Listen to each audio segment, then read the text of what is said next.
사도행전 17장 2절서 3절을 보면 사도 바울은 데살로니가 지역에 가서 한 세 안식일 동안 성경을 강론하면서 예수 그리스도를 그들에게 전하는 바울이 새 안식일 3주죠. 그죠? 새 안식일 복음을 전해서 많은 환난 속에서도 데살로니가 교회가 세워지는 그런 것으로 기록을 하고 있습니다.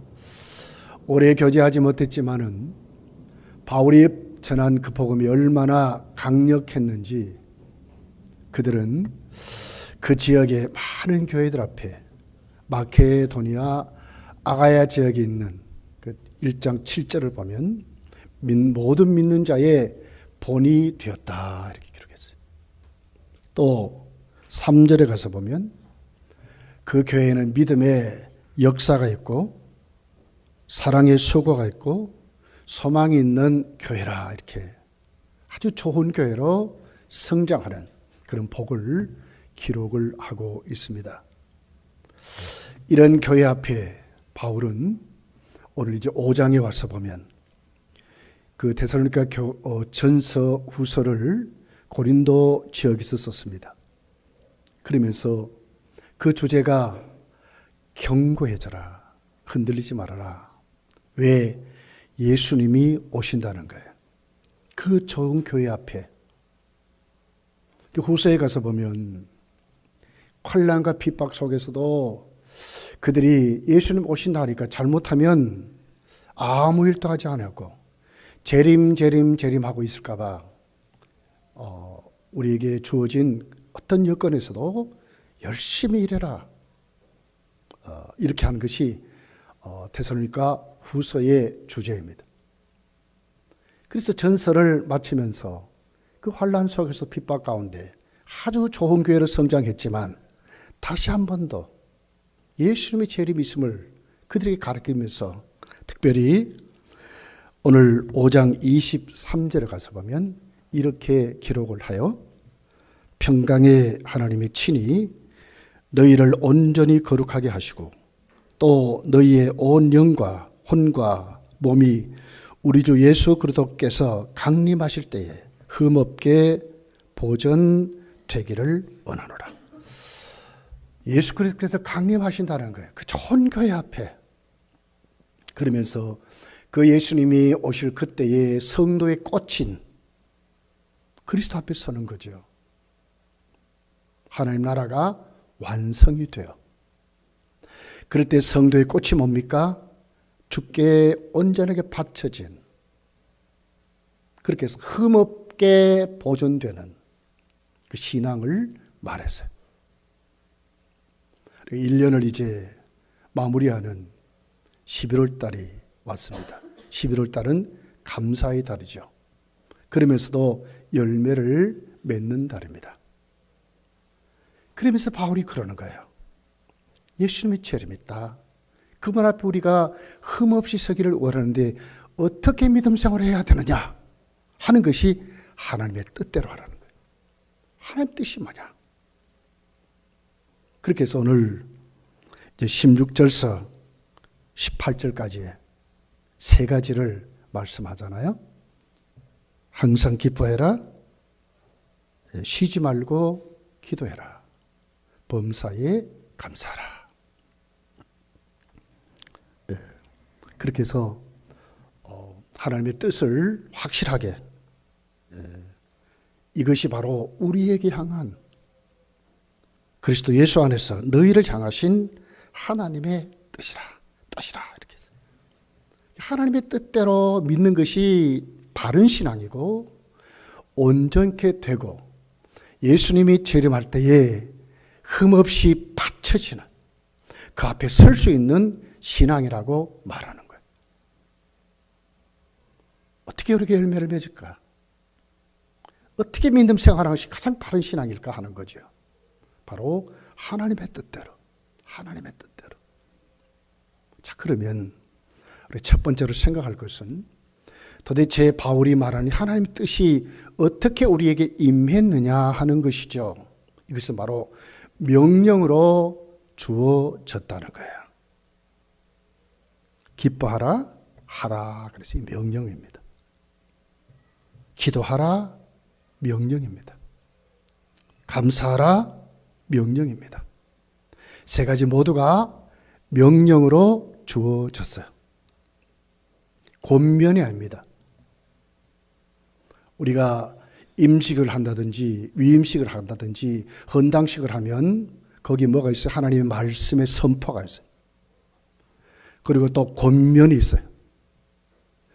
자, 말씀을 선포했는데 왜 또 권면할까? 다르기 때문에 그렇습니다. 권면은 권하는 것이죠. 그런데 선포는 아닙니다. 이 명령입니다. 말씀입니다. 하나님의 말씀이 우리에게 주어지는 것이죠. 하나님의 뜻은 명령으로 주어졌다는 거예요.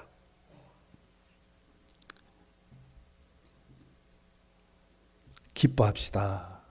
기도합시다. 감사합시다. 이건 권하는 말씀이죠. 이것이 아니라는 거예요.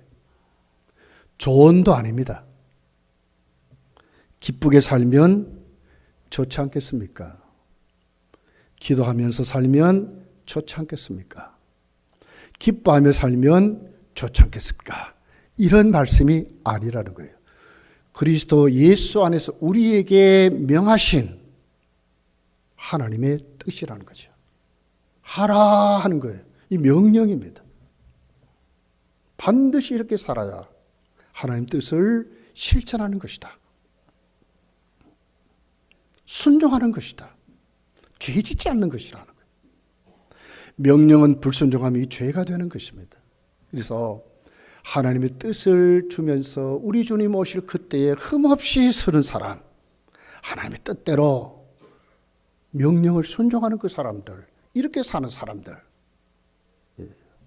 이것이 바로 오늘 우리에게 주어진 하나님의 뜻이다, 이렇게 말씀을 하고 있습니다. 이 가을에 우리 모두에게 주어진 하나님 말씀대로 오늘 우리도 순종하는 믿음의 사람으로 살아가시기를 예수님 축복합니다. 자, 그렇다면 두 번째로 어떻게 해야 하나님의 명령을 준행하는 사람이 될까 하는 것입니다. 맨 먼저 보니까 항상 기뻐하라고 했어요. 항상 그랬어요. 기뻐하라는 것을 실천하려면 항상 하라는 거예요. 항상. 원문을 보면 언제나 끊임없이 그런 말이에요. 아무런 단서가 없어요. 아무런 조건이 없어요. 언제나 끊임없이 항상 기쁨을 가지고 있어라 이 말이거든요. 원문을 보면 능동태 명령형이에요. 간직하라. 그 상태로 우리에게 주어진 그 기쁨을 빼앗기지 말라 그 말이거든요. 유지하라 그 말이에요. 이것에서 살아가라는 거예요. 이 능동태입니다. 내가 하는 것입니다. 이미 하나님 기쁨이 나에게 주어졌다는 거예요. 잘 살펴보면. 그렇게 해서 우리가 이 기쁨을 우상에게, 세상에게, 사탄에게 내어주지 말라. 또 내 감정이나 내 삶의 모든 환경에 놓여서 빼앗기지 말라는 거예요. 속지 말라는 거예요. 우리에게 이미 기쁨이 왔다는 거예요. 여기 있다는 거예요.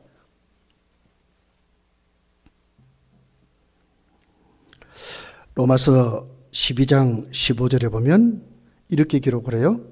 즐거워하는 자들과 함께 즐거워하고 우는 자들과 함께 울라 그랬어요. 조금 항상 기뻐하라는 말씀과 이렇게 부딪히는 것 같아요. 기뻐하는 자들과 함께 즐거워하는 자 함께 즐거워하는 것 이건 뭐 괜찮지. 근데 우는 자들과 함께 울래. 울게 되면 그게 무슨 기쁨이 있습니까? 근데 그 말씀이 아니라요.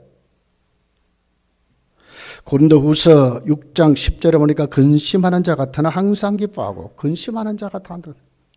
근심이 있죠. 왜 근심이 없겠어요? 그러나 그 근심이 뭐예요? 그 근심에 붙들리지 않는, 항상 기뻐하는, 외부적으로 우는 자들이 있죠. 함께 울어야죠.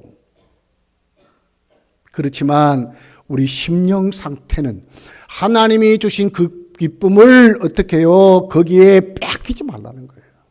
함께 울지만 우리에게 주어진 그 기쁨을 누리는, 근심하는 자 같으나, 근심이 있죠. 그러나 그 근심에 뺏기지 말라는 거예요. 항상 기뻐하며.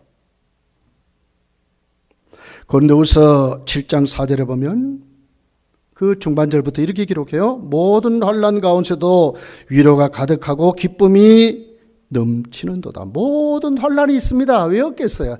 모든 환난 가운데서도 위로가 가득하고 기쁨이 넘친대. 안 맞는 말 같잖아요. 근데 아닌 거예요. 왜요? 우리의 심령은 거듭나 새 사람 되면 예수로 충만한 우리는, 천국이 이루어진 우리는, 우리 상태가, 우리 심령 상태가, 성도는 기쁨으로 회복되었다는 것이죠. 환난에 빼앗기지 말라. 외부 환경이나 내 감정이나 이런 데 상황에 휘둘리지 말라는 거예요.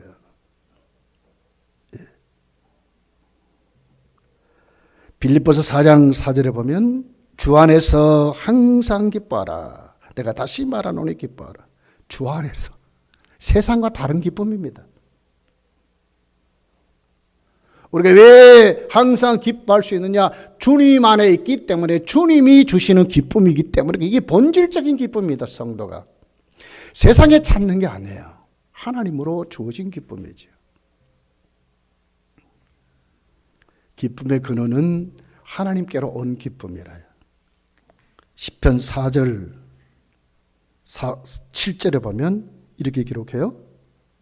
주께서 내 마음에 두신 기쁨은 그들의 곡식과 새 포도주가 풍성할 때보다 더하니이다. 어디에 두었어요?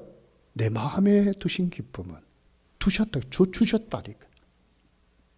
곡식과 새 포도주에 풍성할 때보다 더한다. 그러니까 곡식과 새 포도주로 풍성한 수확을 거두는 이 자체에 있지 않다는 거예요. 이거보다 본질적인, 주님이 나에게 두신 그 기쁨은 그거와 비교할 수 없다는 거예요.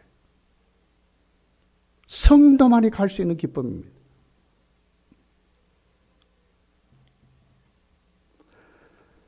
요한복음 15장 11절에 보니까 이렇게 기록을 해요. 내가 이것을 너희에게 이르면 내 기쁨이 너희 안에 있어. 주님의 기쁨이 우리 안에 있대. 너희 기쁨을 충만하게 하려 함이라. 기쁨을 어디서 찾아야 돼요? 우리에게 두신,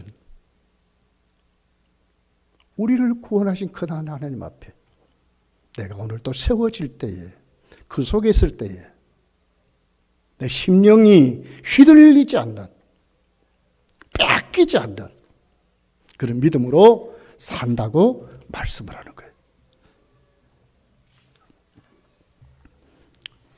우리 주님의 기쁨, 주시는 기쁨은 성령 안에 있는 기쁨입니다. 로마서 14장 17절에 보니까 하나님 나라는 먹는 것과 마시는 것이 아니요 그 안에 주어지는 기쁨이 아니라는 거예요. 오직 성령 안에서 의와 평강과 희락이라. 오직 성령 안에. 질이 다릅니다. 질이 다른 기쁨이라요. 갈라디아서 5장 22절에 보니까 오직 성령의 열매는 사랑과 희락과 쭉 말하거든요. 그 희락이 뭐예요? 성령의 열매. 그러니까 불신자들은 이런 기쁨을 절대로 찾을 수 없습니다. 성도는 열매로 나타난다는 거예요. 여러분, 11월 달에 우리가 정말 하나님의 뜻대로 사는 것은 하나님 때문에 그렇습니다. 왜 우리가 기뻐할까? 하나님 때문에 충분히 기뻐할 수 있습니다. 다윗은 시편 28편 7절에 보니까 이렇게 기록해요. 여호와는 나의 힘이요 힘과 나의 방패시니 내 마음이 저를 의지하여 도움을 얻었도다. 그러므로 내 마음이 크게 크게 기뻐하며 내 노래로 저를 찬송하리로다. 여기 무슨 환경이 있어요? 다윗은 수많은 환난 속에 있었거든 이때. 그런데도 불구하고 다윗은 기뻐한데 왜요? 하나님 앞에서 하나님이 나에게 주셨다는 게 하나님 주신 기쁨, 하나님 때문에 하나님으로 기뻐한다는 거예요. 성도의 눈은 날마다 그쪽으로 가셔야 돼. 시편 기자는 시편 89편 16절에 보니까 이렇게 기록해요. 그들은 종일 주의 이름 때문에 기뻐하며 주의 공의로 말미암아 높아지오니. 주의 이름 때문에 기뻐하며. 하나님 누구십니까? 선하신 하나님이요. 자비가 한량없는 하나님이요. 사랑이 넘치는 하나님이요. 긍휼이 풍성한 하나님이요. 그 하나님을 바라볼 때에 내가 어떤 자리에 있는 것이 상관없어요. 내가 오늘 눈을 뜨고 그 하나님을 바라볼 때에 거기에는 뭐가 있어요? 나를 살아가신 그 하나님 앞에 내가 오늘 또 놓여져 살 수 있음에 기뻐할 수 있다는 거예요. 하나님 때문에 기뻐하는 것입니다. 여러분 무엇 때문에 슬퍼하고 무엇 때문에 기뻐합니까? 하박국 선지자를 보세요. 하박국 3장 18절입니다. 나는 여호와로 말미암아 즐거워하며 나의 구원의 하나님으로 말미암아 기뻐하리라. 총체적인 절대적인 절망이 하박국에 왔잖아요. 다 없어. 한 개도 없어. 하나도 없어요. 조금 있으면 바빌론이 쳐들어와서 잔인하게 그들을 살해할 것입니다. 얼마나 두려운지. 이빨이 가만히 있을 수가 없어요. 덜덜덜덜덜 떤다고 그랬어요. 심령이 떤다고. 그런데도 불구하고 하박국이 기뻐한다 하지 않습니까? 왜? 여호와로 인하여. 여호와로 인하여. 왜? 책임지시니까. 그분께 내리는 믿음이 있으니까 기뻐한다고 말씀하는 것입니다. 여러분, 우리는 성도만이 하나님은 우리에게 천국을 주셨어요. 믿습니까? 천국을 주셨어요. 천국만 주셨습니까? 천국 가면 상도 주신다고 말씀해요. 왜 안 기뻐요? 예. 누가복음 10장 20절에 보니까 그러나 귀신들이 너희에게 항복하는 것으로 기뻐하지 말고 너희 이름이 하늘에 기록된 것으로 기뻐하라 하시니라. 너희 이름이 하늘에 기록된 것으로. 귀신 쫓는 것보다 더 기쁘대. 구원받은 것이, 하늘에 천국 가는 것이, 생명체 기록된 것이.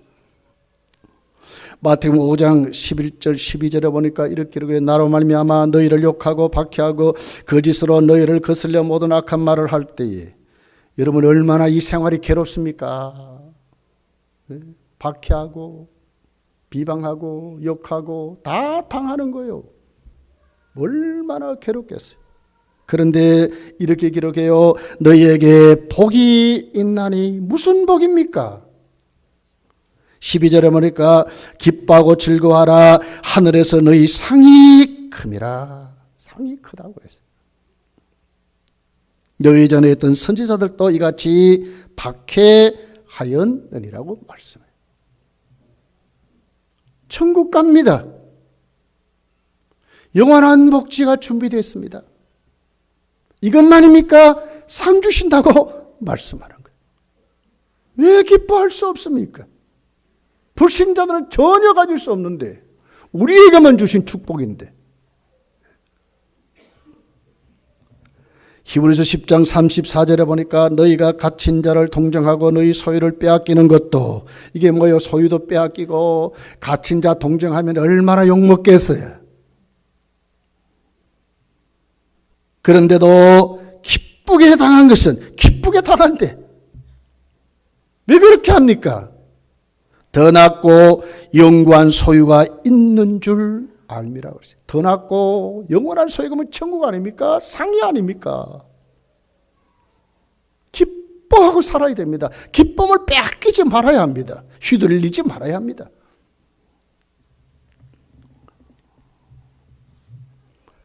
바울 사도는 자기에게 있는 그 질병을 하나님께 3번이나 간절히 기도합니다. 근데 하나님이 안 고쳐주셨어요. 그런데도 기뻐하는데 왜 기뻐해요? 깨닫게 하시니까. 왜 이렇게 하시는지 이유를 알고 사니까 기쁜 거예요. 성도가 그런 것입니다. 하나님께 우리의 삶이 내려놓아 있으면 우리는 이유를 알고 사는 거예요. 고난도 왜 그런지, 상도 왜 그런지, 내가 살아가는 모든 삶이 오늘 또 나에 주어지는 환경이 왜 그런지 알고 살아가기 때문에 기쁜 거예요. 하나님 다 가르쳐 주세요. 고린도후서 12장 9절에 바울은 이렇게 말합니다. 나에게 이르시기를 내 은혜가 네게 족하도다. 이는 내 능력이 약한 데서 온전해짐이라 하신지라. 그러므로 도리어 크게 기뻐한다고 그래서 기뻐함으로. 나의 여러 약한 것들에 대해 자랑하리니 이는 그리스도의 능력이 내게 머물게 하려 함이라. 그러므로 내가 그리스도를 위하여 약한 것들과 능력과 궁핍과 박해와 곤고를 기뻐하노니 이는 내가 약한 그때에 강함이라. 아니까요. 안 고쳐줘도 감사한 거예요. 자기가 이것 때문에 창피를 당하고 여러분 사람 많은 성도들 앞에 설교하는 목회자가 눈에 안질이 질질 끼고 막 눈곱이 막 끼고요. 위장병에 걸려가지고 입에서 푹푹 냄새가 나고 뭐 이런 사람이 한번 설교하고 상담한다고 생각해봐요. 바울이 그랬다 그 말이에요. 그런데도 기뻐한데 아니까. 이것 때문에 하나님의 은혜에 잡혀있고 이것 때문에 하나님을 의지하고 이것 때문에 하나님께 순종하고 이것 때문에 더 강하게 주의 일을 감당할 수 있음에 깨달으니까 감사한 것입니다. 여러분의 삶이 혹 어려울 때 이유를 알지 못하면 하나님 왜 이러십니까? 불평하겠죠. 우리 몸에 질병이 찾아왔습니다. 하나님 안 고쳐주세요. 그럴 때 그 이유를 모르면 하나님 왜 이러면 나만 왜 이렇게 하나님 이 병에 시달립니까? 이럴 수 있잖아요. 근데 이유를 알아보세요. 왜 그렇게 하시는지. 이것 때문에 내가 하나님 앞에 온전한 신앙생활로 세워질 수 있다을 알게 된다면, 하나님의 은혜가 내 속에 이것 때문에 충만하게 머무는 걸 알게 된다면 왜 감사가 안 되겠어요? 충분히 우리는 감사하며 살아야 된다는 거예요. 여러분, 이 가을에 환경 때문에, 상황 때문에, 내 감정 때문에, 내가 살아가는 외부의 조건 때문에 절대로 흔들지 마시고 하나님 때문에 기뻐하면서 예수님 안에 성령 충만한 삶을 살아가시기를 예수님 축복합니다. 두 번째는 어떻게 하나님의 뜻을 이룰까 하는 기도에 대한 것입니다. 쉬지 말고 기도하랍니다. 쉬지 말래요. 잘못 생각하면 그냥 중얼중얼 하면서 잠도 안 자고 뭐 이렇게 해야 맞습니까? 이런 뜻이 아니라요. 여기 쉬지 말고 하는 것은 쉼 없이 끊임없이 중단 없이 이 말이거든요. 이 기도의 자세를 말해요. 수동태 명령형입니다. 하나님의 주신 자리에서 받을 줄 알으라는 거예요. 이 수동태요. 기도에 열려있는 사람이 되라는 거예요. 살아가는 삶 자체가 기도가 되라는 거예요. 하나님을 인정하고, 우리가 숨을 쉬잖아요. 잘 때도 숨을 쉬고, 일할 때도 숨을 쉬고, 길을 갈 때도 숨을 쉬고, 나는 숨을 쉬어야 되는데 숨을 쉬어도 이러고 삽니까? 아니잖아요.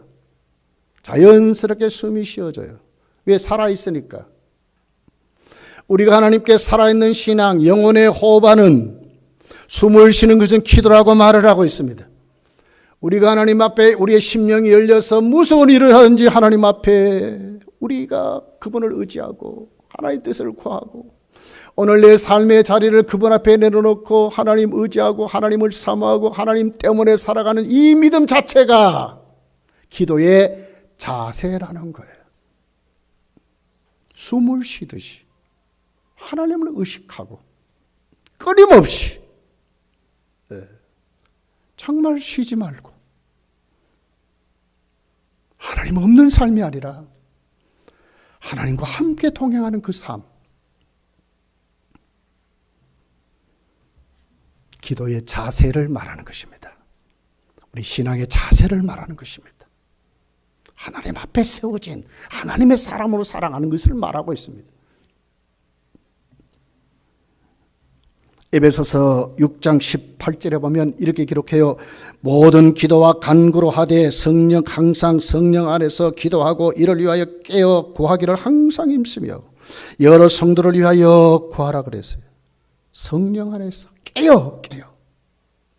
어떻게 기도하기를 항상 힘쓰래. 이 자세가 우리에게 필요한 것입니다. 내 능력, 내 지혜, 내가 할 수 있는 모든 여건을 가지고 이렇게 살아가는 것이 아니고요. 하나님 앞에 깨어 열려있는 믿음으로 구하며 살아가는 것이나 이것이 쉬지 말고 기도하라는 말씀을 하고 있는 것입니다. 사탄은 끊임없이 우리의 자아를 통하여 교만하게 만들지요. 하나님 의지하지도 못하도록 만들지요. 그러나 우리가 번쩍 깨야 되는 것입니다. 하나님으로 호흡하고 영혼의 호흡인 기도의 생활이 우리에게 넘쳐야 우리가 하나님 앞에 하나님 뜻을 준행하는 그런 믿음으로 세워진다고 말씀하는 것입니다. 여기에는 용사가 없어요. 우리 다 그렇게 돼야 돼요. 예수님은 두 가지 비유 중을 특별히 누가복음 16장에 가서 보면 벗의 비유가 있습니다. 친구의 비유지요.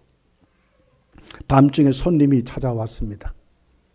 대접할 게 없어요. 그랬더니 자기 친구에게 그 늦은 밤에 찾아가서 떡 3덩이를 구하게 됩니다. 그럴 때 그 친구의 대답입니다.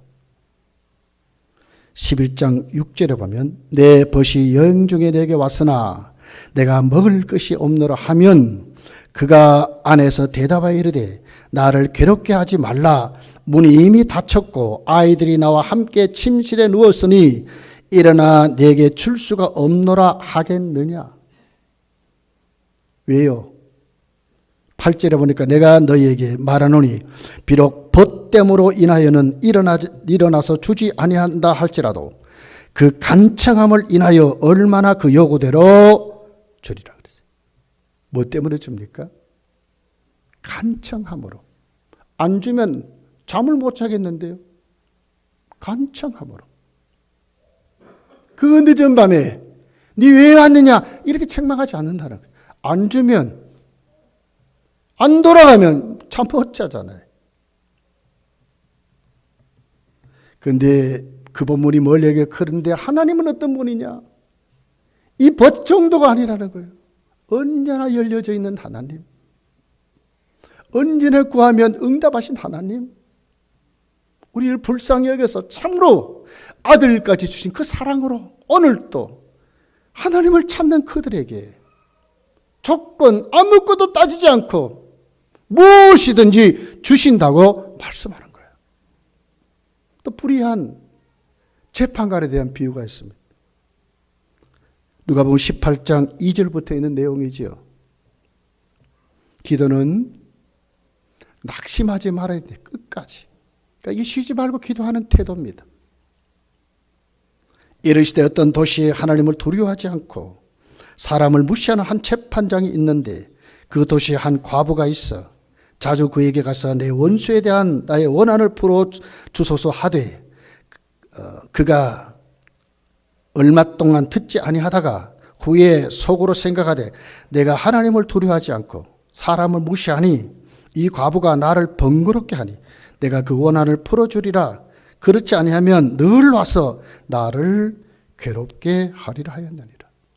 여러분, 과부는 누구죠? 가장 약한 자의 대표입니다. 아주 힘없는 자의 대표입니다. 아무도 돌보지 않는 자의 대표입니다. 고독하고 외롭게 사는 그런 이가 불의한 재판관입니다. 하나님을 두려워하지 않습니다. 사람 무시하는 건 아무것도 아닙니다. 그런데도 과부의 소원을 들어줬대요. 왜 들어줬습니까? 안 들어주면 괴로워 못 사는데요. 날마다 괴롭게 하는데요. 계속 찾아오는데요. 기도하며 왜요? 낙심하지 말아야 되는데 왜? 하나님은 불의한 재판관 이 정도가 아니라는 거예요. 언제나 열려져 있는 그런 하나님 앞에 불의한 재판관도 들어주는데 왜 쉬지 말고 기도해야 하느냐는 이유를 말하는 거예요. 하나님께 오라는 거예요. 하나님께 오라는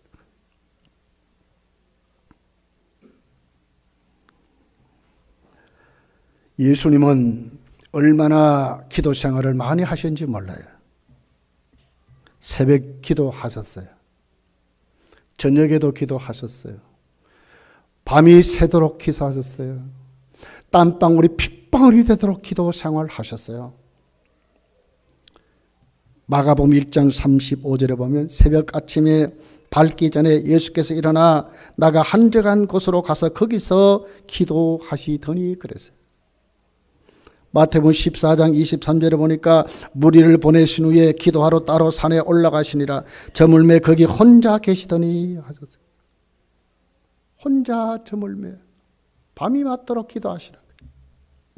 누가복음 6장 12절에 보니까 이때 예수께서 기도하시러 산에 가사 밤이 새도록 하나님께 기도하시고, 누가복음 22장 44절에 보니까 겟세마네 동산에 기도하시는데 예수께서 힘쓰고 애써 더욱 간절히 기도하시니 땀이 땅에 떨어지는 핏방울같이 되더라.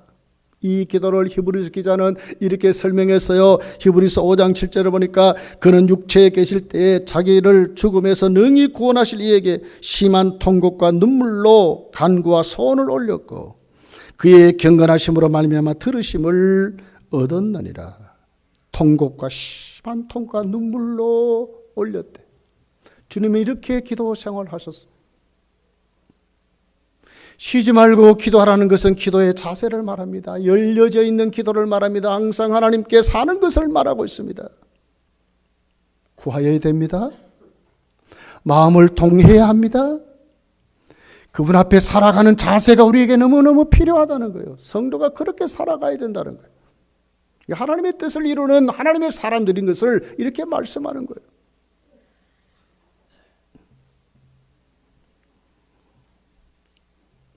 세 번째로 보면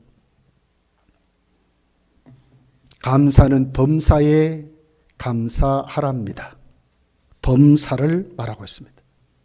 원문을 보면 모든 조건, 상황, 유형, 모든 환경, 모든 것을 말합니다. 모든 것에 감사하라고 말씀합니다.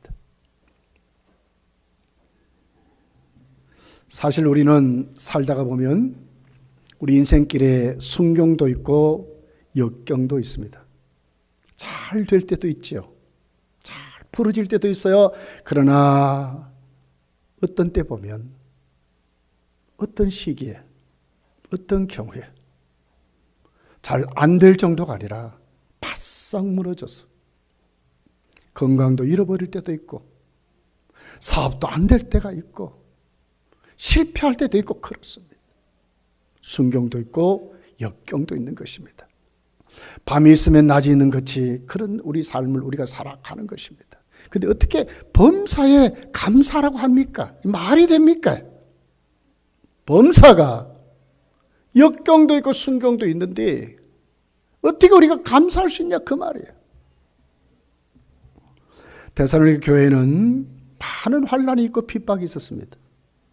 데살로니가전서 3장 4절을 이렇게 기록합니다. 우리가 너희와 함께 있을 때에 장차 받을 환난을 너희에게 미리 말하였는데 과연 그렇게 된 것을 너희가 아느니라.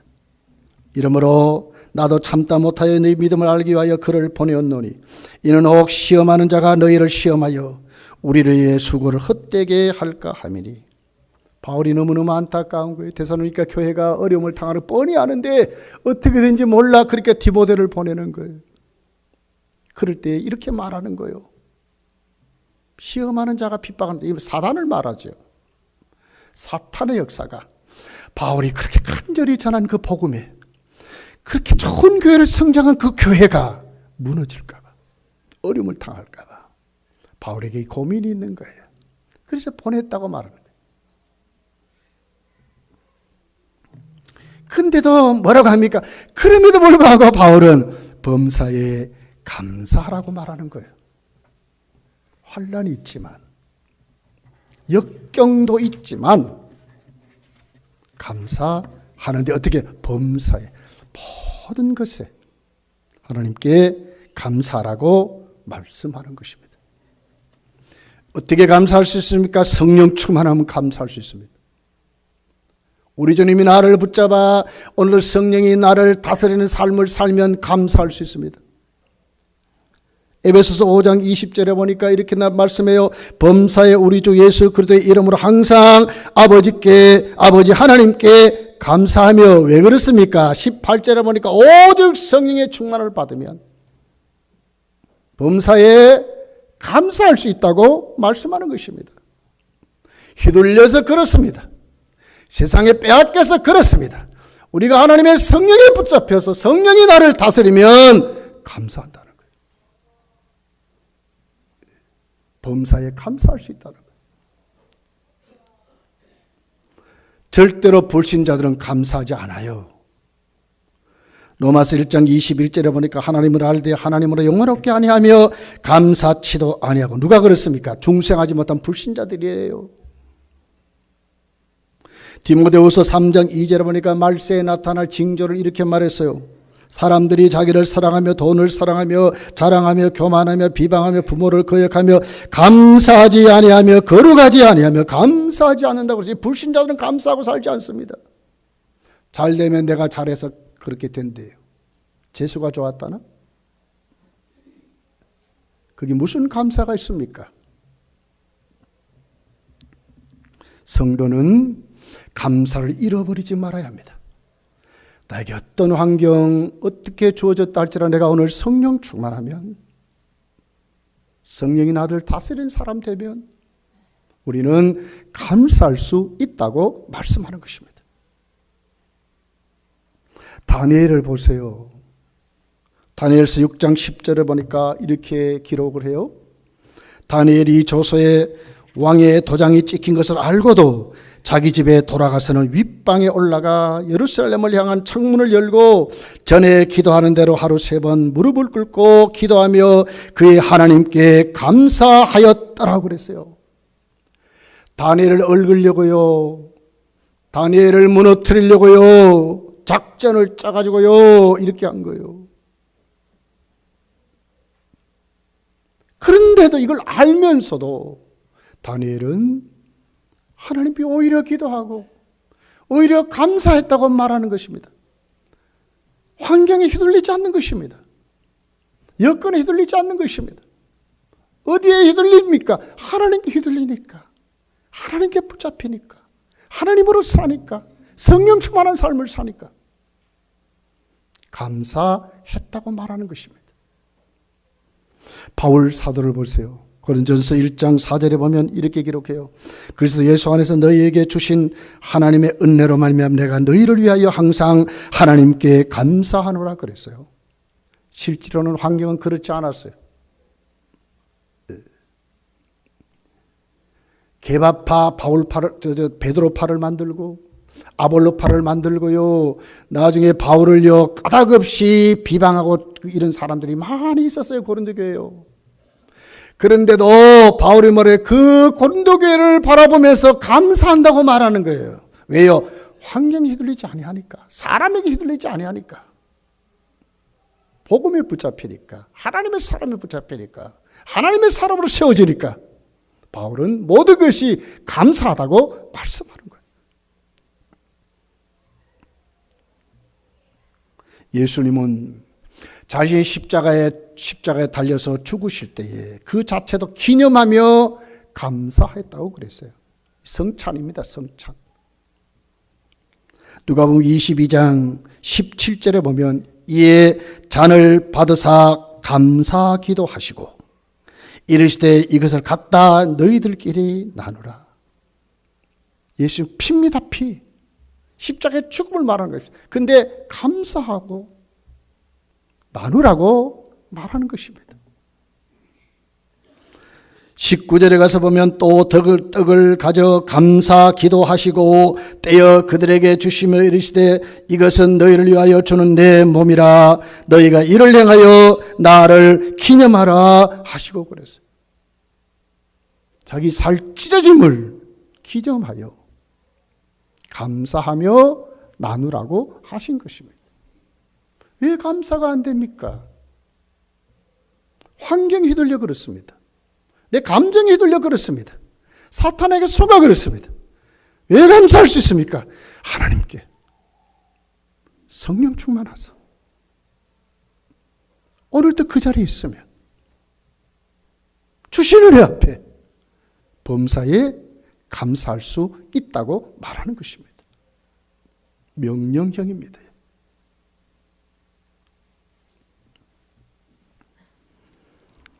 바울은 골로새 교회를 향해 그랬습니다. 그런 주님을 너희들이 주로 받았으니 주님이 너희들의 삶의 주인 됐으니 고린도 골로새서 2장 6절 7절의 말씀입니다. 그러므로 너희가 그리스도 예수를 주로 받았으니 그 안에서 행하되 그 안에 뿌리를 박으며 세움을 받아 교훈을 받은 대로 믿음에 굳게 서서 감사함을 그냥 아니라 넘치게 하라고 그랬어요. 넘치게 하라고 그랬어요. 왜? 주님을 모셨잖아요. 그 안에 사랑을 받았잖아요. 영생을 얻었잖아요. 얼마나 우리를 사랑하셨는데 그 주를 받았으니 뿌리를 받고 흔들리지 말고 그냥이 아니라 감사를 함을 넘치게 하라고 말씀하는 것입니다. 다 버려야 합니다. 아이고 이래서 저래서 아닙니다. 다 버려야 합니다. 하나님을 바라봐야 합니다. 주신 은혜를 오늘 또 우리가 생각해야 합니다. 거기에 뿌리를 내려야 합니다. 감사밖에 없습니다. 감사. 저와 여러분은 천국 가는 믿음의 사람입니다. 천국만 갑니까? 상 주실 것입니다. 하나님 뜻은 명령으로 주어졌습니다. 이렇게 살아야 합니다. 기쁨은 간직할 줄 알아야 합니다. 뺏기지 말아야 합니다. 기도는 열려져 있어야 합니다. 때를 따라 돕는 은혜를 얻기 위하여 어디로 가야 합니까? 은혜의 보좌 앞에. 하나님의 보좌는 은혜입니다. 나아가는 믿음의 사람으로 세워져 살아야 합니다. 감사는 범사입니다. 모든 것이 하나님께 내려놓으면 성령 충만 받으면 할 수 있습니다. 가을에 여러분 이 11월 달 그냥 보내지 마시고 감사의 달에 여러분 속에 감사와 기쁨과 기도 생활이 넘치기를 예수님 축복합니다. 기도하겠습니다.